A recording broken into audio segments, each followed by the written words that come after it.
yell and go wild and go crazy for Mr. Stone Cold Rich Austin!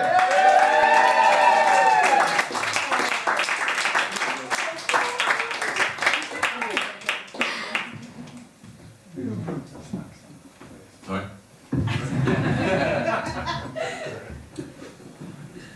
I'd like to start by just thanking the organisers for putting on such a great night. Please give them a round of applause.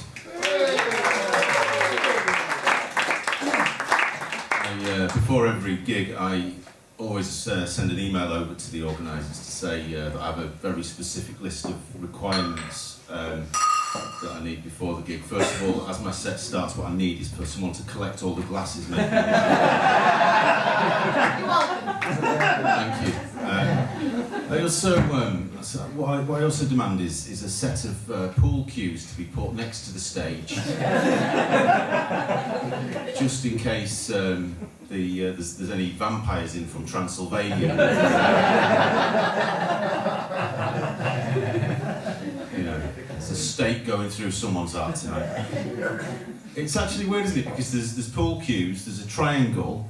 There's even pictures of pool balls in frames around the room, but there's no pool table. It's like the whole room is bereaved because of the lack of a pool table.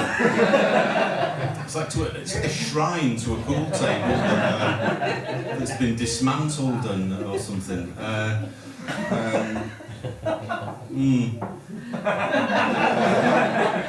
If at any point this gets boring, we just put some porn on the TV, can't we? That'll be fine.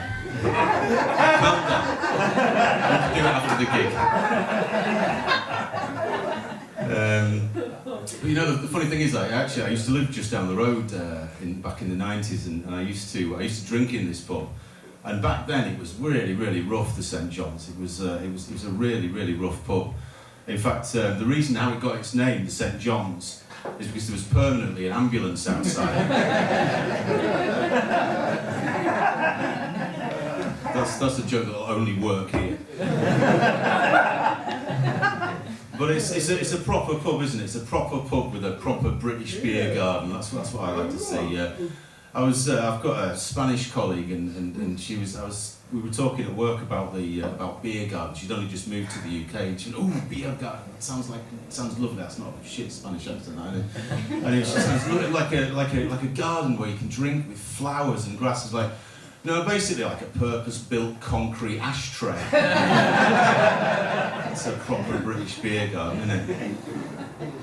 Yeah. I forgot. I should have introduced myself. My name is Rich Austin. It's a pretty cool name. I think with the surname Austin, I really wanted to name my firstborn Steve.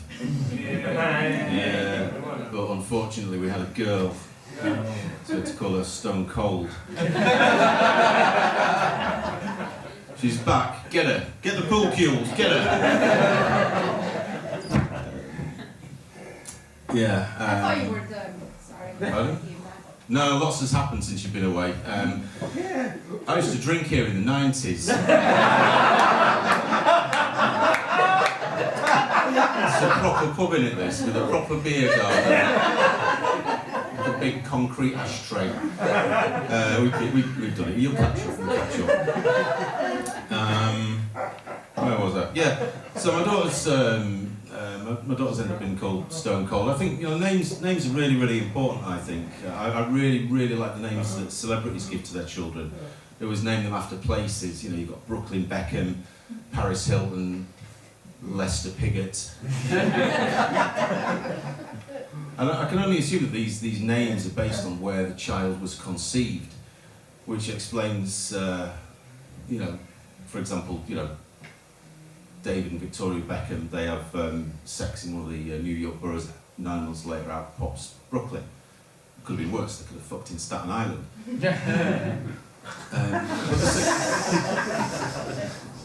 This explains the popularity in Hull of the name Lou. Ali. So I didn't mean to look at you when I said that, Ali. And Skip. In fact, there's a kid in my daughter Stone Cold's class at school. And you're right. If what you're thinking is what I'm thinking, and you are absolutely right. Stone Cold was indeed conceived in a mortuary. And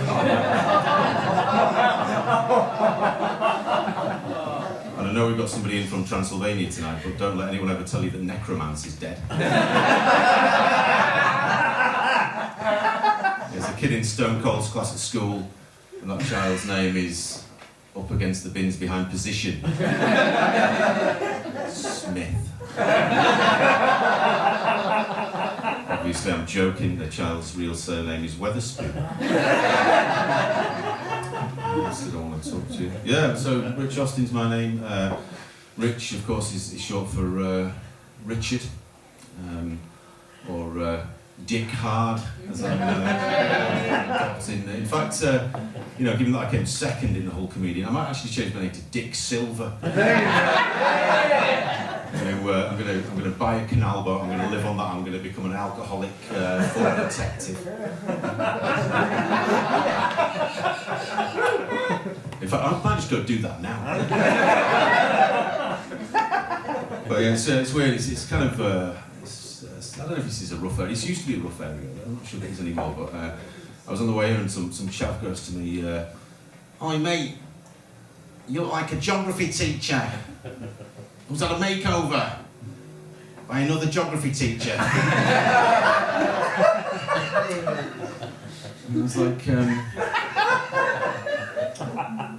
I said, "Look, can you just tell me how I get to the St. John's, please?" And he goes, "You're the geography expert, dickhead, you find it." I was like, I might not know where I am, but at least know what accent to use. Fucking Mancunian chavin, I don't know what they're doing. Oh, a joke. What do you call a Mancunian in a filing cabinet? Sorted. I can do jokes. I can read. Actually, I think I'm not sure if I do look like a geography teacher. What I think I look like is Eagle Eye Action Man, who's been dishonourably discharged 20 years ago from the military and is on his way to his retirement due. That's what I thought. So yeah, it's been a busy month. It's been a busy month. Moved flat. Got a new flat. Actually, I have neighbours with Mike living just downstairs from him now. Got a new washing machine. That's pretty cool. But yeah, no, it's been a busy month. I have stopped smoking this month. That was. Well done. Thank you to people for their support. All right, patronising. And it was surprisingly easy to stop smoking. Because what happens is the nicotine actually leaves your body within about 3 to 5 days, and then you're no longer addicted. Heroin, on the other hand, even like 15 or 20 years after stopping taking heroin, former heroin addicts will still speak with a Scottish accent.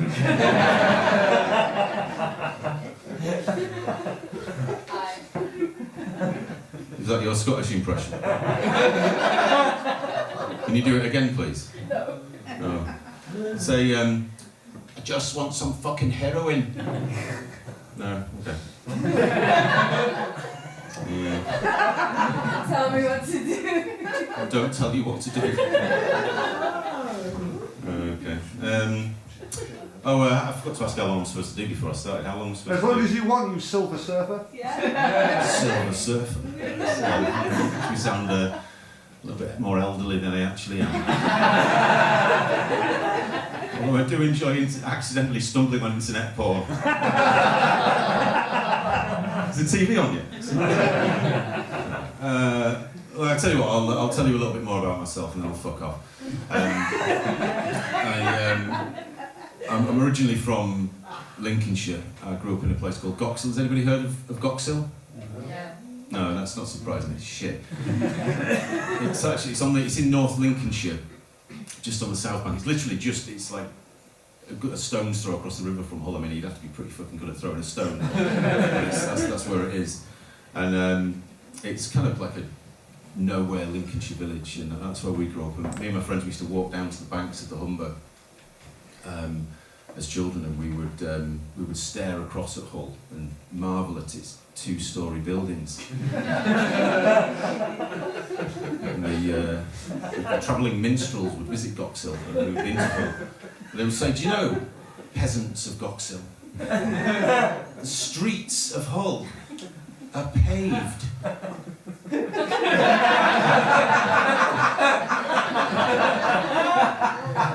a magical place. And my friend, best friend as a child, David Lilly. I don't know if anybody knows him.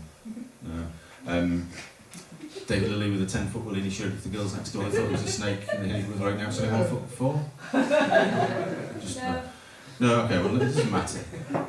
But he picked out a particularly ornate building just across the river from Goxhill in the Headon Road area. It was like a palace with towers and a green roof. And he goes, "Lads, when I grow up, I'm going to live there." And you know what he does? And the best part about it is the government pays for him to live there as well. He gets sex every day, whether he likes it or not. So yeah, that's Goxhill, that's where I come from.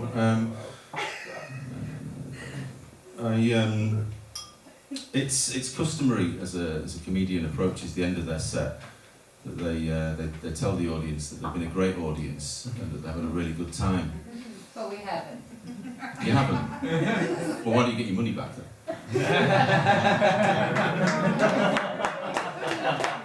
It was free. That's the joke! Did you pay to get in? You pay to get out.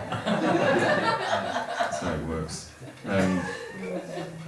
But yeah, this is not the best gig I've ever had.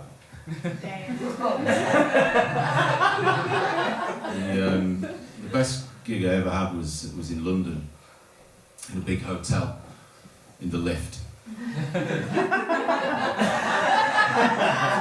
I was travelling down in this lift, and this French family got in the lift with me. You know, typical French family. There's 2 enfants, 2 children, maman, mum, papa, Nicole. 3 people. 3 people used to watch TV in the early 90s. And they got in the lift with me.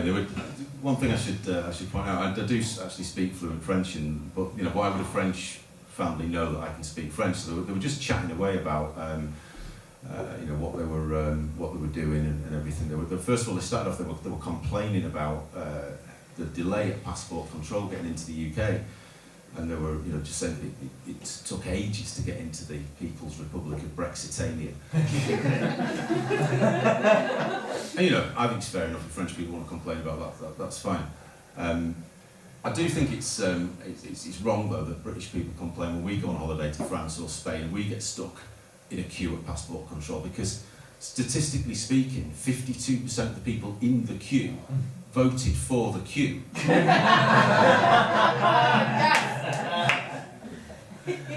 And anyway, the lift carried on down, and they were talking about what we were going to do that day. They were going to go to the Tour de Londres, which is the Tower of London.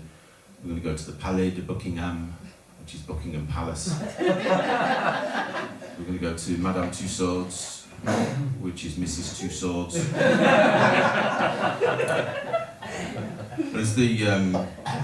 As the lift reached the ground floor, it made this weird kind of creaking noise that sounded a little bit like a fart. There was this really cute moment where the dad said to the little boy, he said, "C'était toi," which means that was you.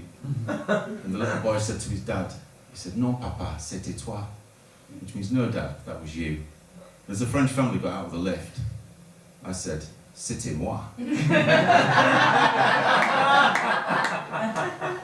And I saw that French family about half an hour later, in the breakfast area, and they were still pissing themselves laughing. And that's the best fucking gig I've ever done.